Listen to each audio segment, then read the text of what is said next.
tanong pa po? Okay, so kung wala na kayong tanong, ako na lang po yung magtatanong.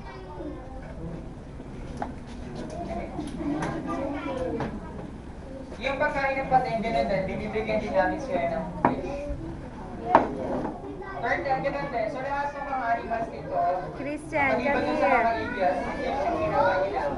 Yung kung maya ka ng bubugin. Ay, ito. Sila ito. Okay, so wala kayong tanong, ako na lang yung magtatanong sa inyo. Paano ba natutulog yung mga whales and dolphins? Sino nakakaya? Sa ilalim ng dagat? Sa lupa? Po pwede ba siya makapunta sa lupa?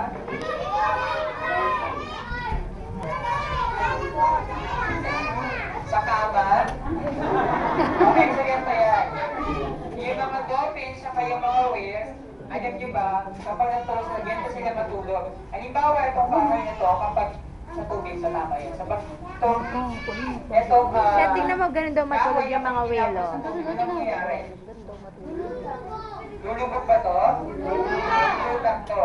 So yung mga dolphins at yung whales, kapag natulog sila, nakalutang din sila din sa may surface ng water, ng tubig. Kasi para maprotektahan nila yung flow nila. Kasi kapag nilagyan di ba ng tubig yun, pwede silang malulog, pwede silang mamatay. And then, merong tinatawag na unihemispherical sleeping.